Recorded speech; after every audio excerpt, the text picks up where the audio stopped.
하시면서 기억에 남는 엄마들의 반응이나 후기 있어요? 네, 굉장히 많아요. 제가 후기 보면서도 좀 많이 울었어요. 왜요, 왜? 네. 일단 제일 많은 후기들이 아까 말씀드렸던 것처럼 이런 걸 생각해 본 적이 없어서 너무 힘들었는데 그러니까 그거를 직면하기가 힘드셨던 거예요. 나를 잃고 살았다라는 사실을 직면하는 게 힘드셨던 거예요. 일단 이거 꿈을 써보기 이전에 내가 이걸 잊고 살았구나라는 그 감정 자체가 너무 힘들어서 이거를 그 부분이 힘드셨다라는 분들이 많았고 네네. 그럼에도 불구하고 이걸 해 나가시면서 요즘은 특히 코로나 때문에 좀 변수가 많잖아요. 엄마의 일상에. 그래서 나는 정말 올해 이거 플래너 바인더 잘 써서 내 시간을 효과적으로 활용하고 정말 잘 살아야지 했는데 아이 반에서 확진자가 나와서 아이랑 갑자기 일주일 자가격리 해야 되고 내 일정 다 틀어지고 플래너에 꼼꼼하게 세웠던 내 계획 다 X표 되고 막 이러면 이제 현타가 오시고 막 짜증이 나고 막 이렇게 되는 거예요. 근데 그럼에도 불구하고 제가 드리는 말씀이 그건 너무나 당연하다. 근데 그 중에서도 의미 있었던 시간을 만들어 보시라고 말씀을 드려요. 의미가 있어서 쓰는 게 아니라 써서 의미가 있어지는 거다. 그래서 어머님들이 이제 시작을 하신 게 내가 아이랑 하루 종일 같이 있지만 이 중에 1시간은 아이랑 정말 눈 맞추면서 깔깔거리면서 행복한 시간을 보내는 그런 밀도 있는 육아를 한번 해보겠다 해서 하루에 1시간 이렇게 계획을 세우세요. 그러면 어머님들이 평소에 그냥 나 얘랑 하루 종일 같이 있었어 라고만 생각을 하는데 왜 잘 때 생각해보면 별로 한 거 없는. 별로 한 거 없고 아이한테 미안하잖아요. 맞아요. 괜히 좀 죄책감 들고 설거지 내일 잘 하다가 놀아줘야지 이렇게. 설거지 하다가 아이가 뭐해서 미안해 잠깐만 기다려 막 맞아. 계속 딴 거 하고 좀 이따가 막 엄마 이따가 막 계속 이게 일상이잖아요. 영상 봐, 24시간 네. 그렇게 되는데 엄마가 이제 아이 플래너를 쓰시면서 이 1시간은 내가 얘한테 집중해야지 계획을 세우니까 아이랑 그 시간이 더 행복해지는 거예요. 그러면 다른 시간에 다른 걸 하면서 아이랑 제대로 놀아주지 못하고 집중하지 못해도 이제 아이의 만족도도 올라가고 엄마도 어쨌든 미안함이 좀 덜하고 그러면 이제 그 하루를 마감할 때 성취감이 있으신 거예요. 내가 오늘 하루 비록 힘들었지만 1시간 동안 아이랑 행복하게 놀았어. 그게 나 자신한테 위로가 되고 행복하게 느껴지고 그러면 내일은 그러면 이제 계획이 한 단계 더 나아가요. 오늘은 그냥 놀기만 했는데 내일은 그 시간에 뭐 종이접기를 해볼까? 나도 모르게 머릿속으로 계획을 하고 있는 거예요.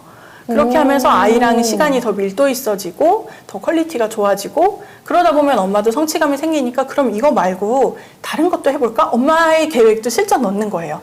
엄마랑 너랑 나랑 1시간 즐겁게 놀았으니까 엄마 지금은 책 보는 시간 이제 너도 잠깐 책 봐 이렇게 하고 이제 엄마도 자기의 시간을 챙길 수 있는 여유가 생기시는 거예요. 바인더의 매직 같아요. 네. 약간 홈스쿨링도 어떻게 보면 이러한 시각에서 점점 네. 상상력이 늘어나시는 거 아니었을까 생각도 네. 들기도 하고 이 수업 정말 저 너무 듣고 싶고요. 저 절실합니다. 네, 너무 듣고 싶고 진짜 우리 비커얼만 스쿨 구독자분들에게도 좀 이 수업 해주시면 안 돼요? 해주실 수 있죠? 선생님 너무 잘 모신 거 아람쌤님 아람쌤으로 모시겠습니다. 누구보다 이 바인더를 오랜 시간 사용하시는 아람쌤의 후기도 좀 궁금한데요. 바인더를 활용하면서 삶이나 생활이 나도 변한 게 아주 많겠지만 그 중에 또 뽑아보신다면 어떤 예시가 또 있을까요? 네, 제가 대학생 때 별명이 헤르미온느였어요. 근데 보시면 아시다시피 외모 때문은 절대 아니고요.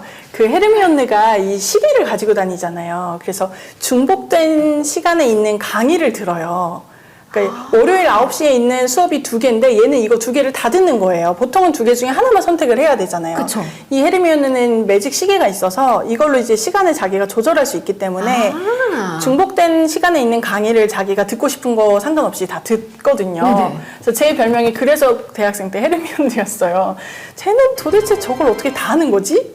약간 뭐 친구들이 뭐 연락을 하면 나 지금 뭐 하고 있어 뭐 하고 있어 이렇게 얘기를 하고 뭐 모여서 뭐 얘기를 하다 보면 너는 그걸 어떻게 다 해? 약간 그러니까 시간 관리를 어렸을 때부터 좀 잘하셨네요. 아니 어렸을 때부터 잘했던 건 아니고 그 바인더를 쓰면서 조금 대학생 때 그게 좀 습관이 됐던 것 같아요. 그래서 이제 엄마가 된 이후에도 저는 좀 굉장히 다양한 일을 시도를 많이 했어요. 도전도 많이 했고, 뭐 작은 성취도 있었고, 그래서 지금 이제 제가 바인더 강의나 이런 것도 할 수 있는 것 같고, 또 조금 구체적인 예시를 들어드리자면, 제가 아까 꿈리스트에 대한 얘기를 했는데, 꿈리스트를 처음 썼던 때가 대학생 때여서, 대학생 때는 왜 우리 현실적이지 않잖아요. 나는 뭐든지 할 수 있고, 맞아요. 그런 생각이 네. 들어서 네. 정말 쓸데없는 꿈까지 다 썼어요. 그 중에 하나가 낙타 타보기였어요. 낙타 타보기를 제가 꿈리스트에 쓰면서 이게 굉장히 황당하고 어떻게 보면 쉬운 건데 어떻게 보면 말이 안 되는. 네. 근데 그래도 이럴 때 아니면 언제? 그러면서 그냥 아무 생각 없이 썼거든요. 네. 그런데 제가 인도 여행을 갔는데 인도 여행의 스케줄 중에 하나가 그 낙타를 타고 사막에 가서 사막에서 하룻밤 자고 돌아오는 1박 2일 코스가 있었어요. 그러니까 여행 자체는 자유여행으로 갔는데 그 코스를 저희가 이제 예약을 한 거예요. 그 투어를, 1박 2일 투어를. 그런데 이제 인도가 가보신 분들이 계시면 아시겠지만 물갈이를 굉장히 많이 하고 위생적으로 좋지 않다 보니까 근데 제가 하필 타이밍이 낙타 사파리 하기 전에 이제 물갈이를 시작을 해서 정말 하루 종일 화장실을 가는 상태였어요. 그런데 낙타 사파리를 하고 사막에 가면 사막에는 화장실이 없잖아요. 그쵸. 네. 어떻게 하시겠어요? 그러면 가시겠어요? 아니, 저는 못 갈 것 같은데요? 그쵸? 왜냐면 화장실을 못 가잖아요. 그쵸? 어떻게 참아요? 네. 저도 그래서 이제 네. 일행들한테 나는 이거는 못 갈 것 같다. 내가 다른 건 다 할 수 있는데 낙타 사파리는 좀 안 될 것 같다. 말은 해놓고도 마음 한구석에 낙타 타보기가 있는데 이 생각이 계속 드는 거예요. 나 꿈리스트에 낙타 타보기 있는데. 근데 물론 지금이 아니어도 동물원에 가거나 뭔가 다른 방법이 있긴 있겠지만 동물원에 있는 낙타를 타고 싶진 않았고 뭔가 지금이 그 꿈을 이룰 수 있는 되게 좋은 기회인 것 같다는 생각이 들었어요. 그래서 결국 제가 갔고요. 낙타 사파리를. 와, 이러셨네요? 네, 화장실에 대한 얘기는 제가 여기서 하지 않겠습니다. 네, 그렇게 해서 다녀왔고 그래서 결론적으로는 1박 2일 동안 정말 좋은 추억도 많이 만들었는데 그 이후에 그 여행 작가 사진 공모전이 있어가지고 제가 낙타 사파리 투어했던 내용을 화장실 얘기와 곁들여서 썼다가 제가 입상을 해서 상도 받았어요. 그래서 박수 안 돼. 제가 그래서 그때 느꼈던 게 진짜 꿈은 그냥 생각하고 쓰는 게 정말 중요하구나. 그때 제가 이 꿈리스트를 쓰지 않았더라면 그 상황에서 당연히 포기했을 것 같아요. 낙타가 저한테 중요하지 않았거든요. 포기했을 것 같은데 여기 꿈리스트에 있으니까 그래도 이거 한번 꼭 해보면 좋지 않을까? 이 생각이 들어서 도전을 했고 그래서 좋은 추억도 만들고 공모전 입상이라는 결과도 얻었습니다. 와, 진짜 저도 한번 너무 써보고 싶고 여러분들도 그런 마음이 드실 것 같아요. 그래서 단순히 시간 관리를 하는 것에서 그치지 않고 엄마들의 꿈을 꾸면서 또 자신만의 시간을 돌아볼 수 있는 점이 너무 의미 있는 것 같습니다. 마지막 질문으로 넘어가 보려고 합니다. 어쩌면 조금 무거운 질문이 될 수도 있을 것 같아요. 꼭 여러분들과 나누면 좋을 것 같아서 가져왔는데요. 아이를 간절히 기다리고 있는 엄마들에게 해주고 싶은 말이 있을까요? 입니다. 사실 우리 프렌즈들도 알고 계시지만 저도 2번의 유산 경험이 있거든요. 그래서 우리 아라 프렌즈도 같은 아픔이 있다고 들었어요. 그래서 그것에 대해서 조금 이야기를 나누고 싶은데 괜찮을까요? 네. 저한테는 조금 아픈 추억이긴 하지만 그래도 도움이 된다면 나누고 싶은 마음이 있고요. 간략히 말씀을 드리면 저희 첫째는 지금 8살이고요. 8살 그 아이를 출산하고 나서 그 이후에 유산도 한번 있었고요. 그리고 자궁의 임신으로 수술까지 했었어요. 그게 좀 늦게 발견이 된 거예요, 저는. 그래서 굉장히 응급 상황이 돼서 갑자기 수술을 하게 됐고요. 그리고 이제 저희 얼마 전에 돌이 지난 막내를 낳기 바로 전에 아이를 임신을 했었는데 출산을 하고 근데 아이가 좀 아파서 태어난 지 3일 만에 하늘나라에 갔어요. 제가 이미 한번 들었는데도 또 듣는데 좀 그런데 어쨌든 주변을 보면 저를 비롯해서 이제 유산의 아픔을 겪으신 엄마들이 참 많은 것 같아요. 우리 아람 프렌드도 이렇게 어렵고 아픈 일을 이겨내고 계시고 지금은 이제 둘째를 돌끝맘으로 지내고 계신데 이제 물론 완전히 극복된 일은 아니지만 그 이야기를 꺼낸다는 게 하지만 어떻게 극복하고 계신지 좀 여쭤보고 싶어요. 이게 솔직히 아직까지도 완전히 극복된 거는 아닌 것 같고요. 이거는 주변에 그런 경험이 있으신 분의 얘기를 들어봐도 그냥 평생 가지고 가는 문제라고 하시더라고요. 근데 네. 일단은 저는 주변에서 정말 많이 도와주셨어요. 아, 네. 주변에서 정말 많이 도와주셨고, 그리고 이제 또 그 저희 첫째를 낳았던 그 병원에서 또 그 일이 있었고, 이제 또 막내를 또 낳았거든요. 근데 그 병원 원장님께서도 굉장히 심리적으로 그런 정서적인 지지도 많이 해주시고, 실질적인 도움도 많이 주셨고요. 그래서 그런 과정들도 있었고, 그 다음에 결론적으로는, 아, 생명은 정말 내 마음대로 되는 게 아니구나. 생명은 그 자체로 정말 기적이고, 그래서 네, 내가 어떻게 할 수 없는 부분이구나 하는 거를 인정하게 된 게 그 일로 인한 어떤 제 인생에 있어서 제가 배운 굉장히 큰 깨달음 중에 하나인 것 같아요.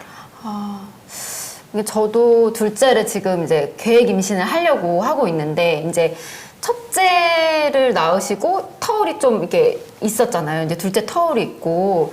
근데 이제 그 과정에서 저는 이제 둘째를 갖고 싶은 마음은 있는데, 이제 또다시 유산을 할까봐 너무 두렵거든요. 근데 이거를 바로 이렇게 또 둘째를 갖기를 결정하신 것도 너무 궁금하고 좀 두려웠을 것 같은데, 그걸 어떻게 또 네, 진짜 그 두려움은 정말 말로 할 수가 없는 것 같아요, 정말. 네, 이제 맞아요. 경험해보셔서 아시겠지만, 네네.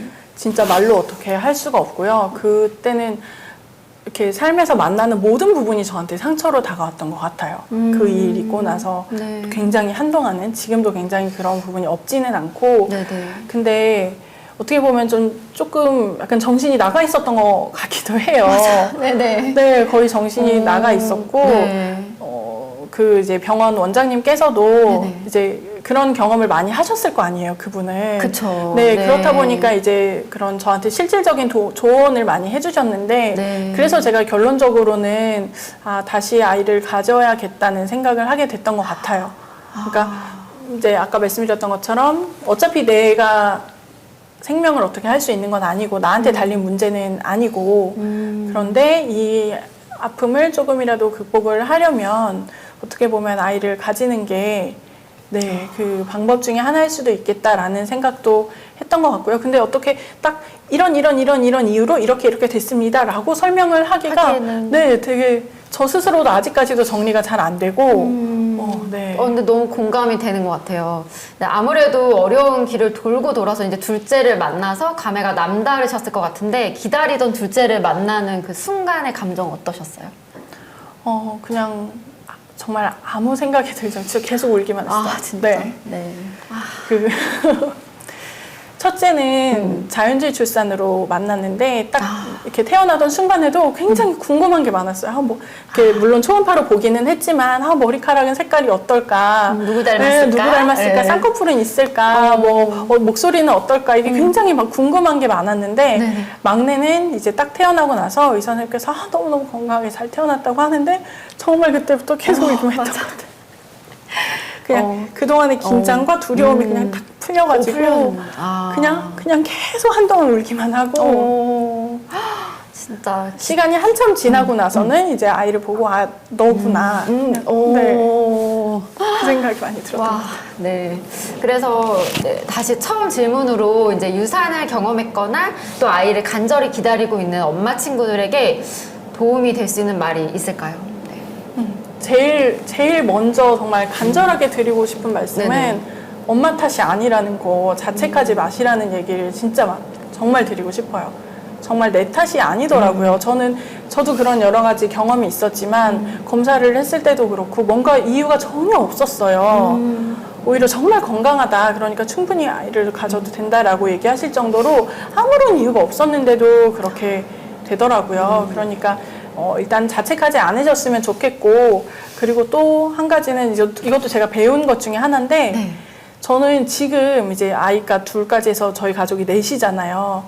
이 넷이 밤에 이렇게 막 아이도 코 골고 막 남편 코 골고 자면 이게 진짜 기적이구나. 그 생각이 정말 매일 밤 들어요, 저는. 그리고 왜 아이를 기다려보신 분들은 아시잖아요. 아이가 뱃속에서 생겨서 건강하게 자라서 태어나는 것 자체가 기적이잖아요. 그렇죠? 근데 그렇게 태어나서 자라고 있는 엄마가 기적이라고 말씀드리고 싶어요. 그러니까 우리 삶 자체가 기적인데 기적 같은 삶을 살고 있는 엄마들한테 기적 같은 아이가 찾아올 거라고 정말 진짜 꼭 말씀드리고 싶어요. 네, 너무너무 감사하고요. 진짜 진심이 느껴지는 이야기였습니다. 저 역시도 많이 위로가 됐고요. 네, 이야기를 기다리시는 세상의 모든, 또 아기를 기다리시는 세상의 모든 엄마, 아빠들에게 화이팅! 한번 외쳐주세요. 네, 화이팅이에요, 정말. 네. 네, 감사합니다. 자, 이제 오늘의 즐거운 수다를 마무리해야 할 시간인데요. 우리 엄친수에 오면 꼭 하셔야 되는 게 있어요. 친구들에게 한마디 하기. 자, 사랑하는 나의 친구들아, 땡땡 하자라고 전해주실 말씀 하나 있을까요? 네. 저한테 하고 싶은 얘기이기도 한데요. 네네. 사랑하는 나의 친구들아, 두려워하지 말자라고 말씀드리고 싶어요. 우리 엄마들이 항상 불안해하고 있는 것 같아요. 왜 뱃속에 있는 아이에 대해서도 그렇고 지금 자라고 있는 아이에 대해서도 나에 대해서도 우리 아이가 이걸 못하면 어떡하지? 이거 뭐 키가 안 크면 어떡하지? 정말 작은 예시로 내가 이렇게 아이만 키우다가 내 일을 못하면 어떡하지? 굉장히 많은 불안감이 있는데 그 불안감 밑에는 두려움이 있는 것 같아요. 뭔가 잘 안 될 것 같은 두려움, 우리 아이가 이걸 못할 것 같은 두려움, 나는 행복하지 않을 것 같은 두려움. 그래서 물론 저도 그런 게 있으니까 이제 항상 저 스스로에게 얘기하는 편인데 두려워하지 말자 그 말씀을 저한테도 그렇고 우리 엄마들에게 드리고 싶습니다. 네, 오늘 아람프렌즈와 정말 즐거운 시간이었습니다. 저희가 전국의 모든 엄마들이 외롭지 않은 그날까지 이렇게 엄마분들의 이야기들을 계속 같이 듣고 소통하는 시간 가졌으면 좋겠습니다. 엄친수가 계속 함께 할게요. 저희 마지막에는 구독, 좋아요, 알림 설정까지 하는 게 있는데요. 준비되셨나요? 네, 해보겠습니다. 네, 해보겠습니다. 자, 구독, 좋아요, 알림 설정까지 부탁드립니다. 감사합니다.